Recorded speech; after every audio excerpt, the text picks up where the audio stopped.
Like and subscribe and click the bell icon to get new video updates.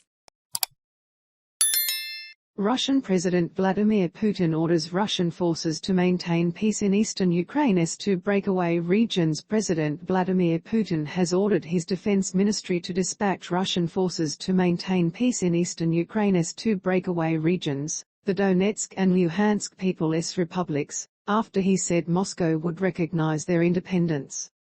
Key points: Vladimir Putin, joined by Russia-backed separatist leaders, signed a decree recognizing the independence of the breakaway regions. In his address, Mr Putin delved into history as far back as the Ottoman Empire and as recent as the tensions over NATO's eastward expansion. The Kremlin decree, spelled out in an order signed by Mr Putin, did not specify the size of the force to be dispatched, when they would cross the border into Ukraine, nor exactly what their mission would be. Hours later, a Reuters reporter witnessed unusually large columns of military vehicles and hardware, including tanks, moving through Donetsk, the largest city of the self-proclaimed republic. Mr Putin earlier signed decrees to recognize the two breakaway regions as independent statelets, defying Western warnings that such a step would be illegal and kill off long-running peace negotiations. The recognition has been widely condemned by Western leaders as a violation of Ukraine's sovereignty and international law and has drawn US, UK and European vows of new sanctions. Read more. A Reuters reporter saw about 5 tanks in a column on the edge of Donetsk and 2 more in another part of town. They said no insignia were visible on the vehicles. The developments up the ante in a crisis the West fears could unleash a major war.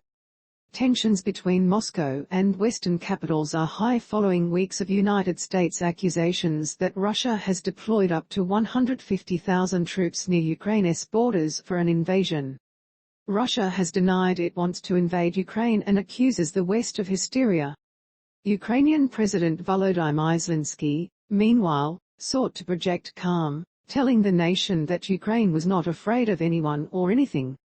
A country that has supported war for 8 years cannot maintain peace, Mr Zelenskyy said about Russia, adding, however, that Kyiv would stick with its peaceful and diplomatic approach. We have been ready for everything for a long time.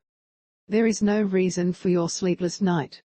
Mr Putin's announcement drew international condemnation and immediate US sanctions to halt US business activity in the breakaway regions and ban imports of all goods from those areas. The measures were separate from sanctions the United States and its allies had prepared for if Russia launched a full-scale invasion of Ukraine, White House spokesperson Jen Psaki said. A senior U.S. official said the deployment to breakaway enclaves did not yet constitute a further invasion that would trigger the harshest sanctions as Russia already had forces there, but that a wider campaign could come at any time. Britain, France and Germany also agreed to respond to Russia's recognition of the breakaway regions with sanctions, and the White House said it would announce further measures on Tuesday. In his lengthy televised address, Mr Putin, looking visibly angry, described Ukraine as an integral part of Russia's history and said that the regions in eastern Ukraine were ancient Russian lands and that he was confident the Russian people would support his decision. Russian state television showed Mr Putin, joined by Russia-backed separatist leaders, signing a decree recognizing the independence of the two Ukrainian breakaway regions, along with agreements on cooperation and friendship. Under the two identical friendship treaties, submitted by Mr Putin for ratification by Parliament, Russia has the right to build bases in the separatist regions and they, on paper, can do the same in Russia.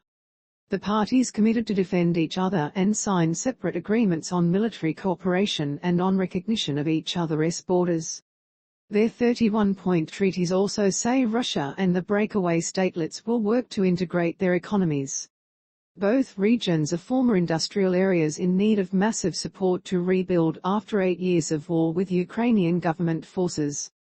The 10-year treaties are automatically renewable for further 5-year periods unless one of the parties gives notice to withdraw.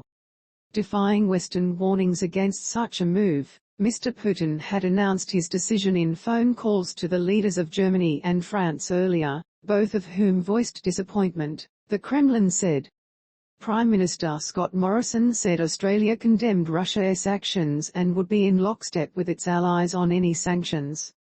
Russia should unconditionally move its troops behind its own borders and stop threatening its neighbours, Mr Morrison said during a media briefing.